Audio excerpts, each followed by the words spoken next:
Polycystic ovarian syndrome, जिसमें ovaries में पानी की छोटी छोटी थैलियां बन जाती हैं। ओवरी रिप्रोडक्शन सिस्टम का वो हिस्सा है जहां एग बनता है। यहाँ एग से मुराद फीमेल बॉडी का वो सेल है जो मेल बॉडी के स्पर्म सेल से मिलता है। फर्टिलाइजेशन होती है और ये वजह बनता है प्रेगनेंसी की या हमल की। पीसीओएस की निशानियों में irregular period, missed period, insulin की ज्यादती, insulin resistance, insulin increase levels of एकिन टेस्टोस्टेरोन, फेशियल्स बॉडी हेयर्स की ज्यादती, इनफर्टिलिटी, बांझपन, sudden weight gain and weight loss, facials body acne, loss hairs as alopecia. इन सब को एक एक करके डिस्कस करेंगे, बात करेंगे इंसुलिन रेजिस्टेंस पे। बॉडी में बढ़ा हुआ ग्लूकोज इंसुलिन के बढ़ने की वजह बनता है।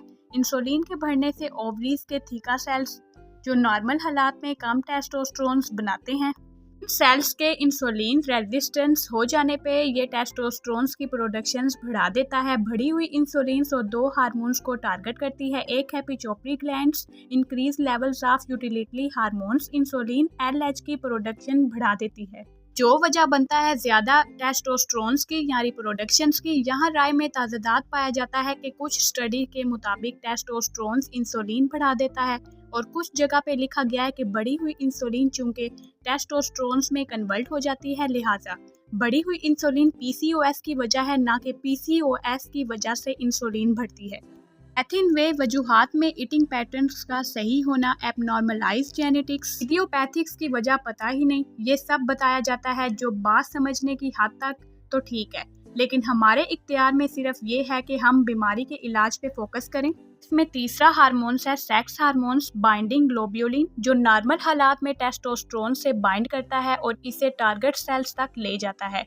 बढ़ी हुई इंसुलिन इसकी रिप्रोडक्शन कम कर देती है। सेक्स बाइंडिंग ग्लोब्यूलिन ज्यादा नहीं बन पाता तो फ्री टेस्टोस्टेरोन बॉडी में मौजूद रहता है, टारगेट सेल्स तक नहीं पहुंच पाता, जिसके नतीजे में टेस्टोस्टेरोन से जुड़े हुए मसाइल सामने आने लगते हैं। तो यहाँ दो बड़े मसले हैं, टेस्टोस्टेरोन बन भी ज्यादा रहा है और इसके इफेक्ट को प्रेफर भी कर रहा है। प्रेफर करने वाला sex hormones, binding globulin hormones कम बन रहा है। वजह है बढ़ी हुई इंसुलिन या जेनेटिक या इडियोपैथिक्स की। यहाँ हम इंसुलिन पे फोकस करते हैं। अप डाइट की बात करते हैं तो रिफाइंड ग्रेन से और जंक फूड से बचने की बात करते हैं तो ना सिर्फ बैड ईटिंग हैबिट्स को ख़त्म करके रेगुलर एक्सरसाइज से ना सिर्फ पीसीओएस के सिम्टम्स रिवर्स कर सकते हैं बल्कि इसके होने को भी रोक सकते हैं। मैं बात कर रही हूँ नौजवान लड़कियों की, इनमें पीसीओएस का रेट 30% तक गया। इंटरमीडिएट्स फास्टिंग आपको क्यों शुरू करनी चाहिए, इंसुलिन बॉडी में क्यों बढ़ती है, सेल्स क्यों इंसुलिन रेजिस्टेंस हो जाते हैं, इस पे बात हो चुकी है फास्टिंग वाली वीडियो में। इनफर्टिलिटी मिस्ड पीरियड की बात करें तो ये वजह है बढ़ा हुआ testosterone, increase levels of follicle stimulative hormones, ovary eggs release ही नहीं कर पा रही। ये जो एग्स रिलीज हो रहे हैं वो पुअर क्वालिटी एग्स हैं, फॉलिकल्स की डेवलपमेंट डिस्टर्ब है, एफएसएच लेवल्स डिस्टर्ब हैं। ये सब वजूहात है इनफर्टिलिटी की, मिस्ड पीरियड की या प्रोलॉन्ग पीरियड्स की। पीसीओएस में बाल पतले होने लगते हैं, बाल झड़ने लगते हैं, nail hairs patterns, alopecia appearance होने लगता है।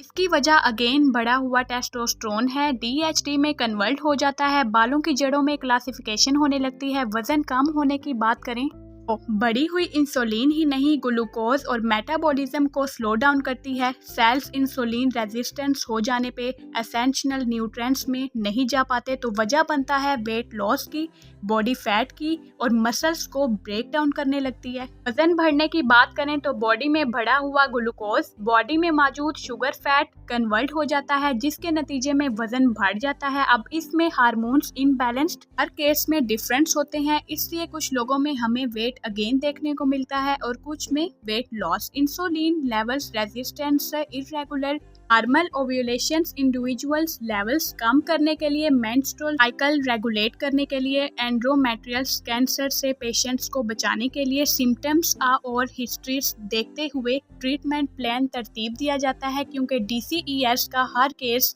यूनिक होता है। के साथ eat less, move more, eat of often, to carb diet, keep और इंसुलिन होम। आपको क्रेविंग्स होंगी क्योंकि इंसुलिन बढ़ी हुई है। कीटोजेनेटिक डाइट बताती हूँ, your option is fruits, chocolates, pizza, pasta, spicy, junk foods, milk, ये सब चीज़ें छोड़नी होंगी।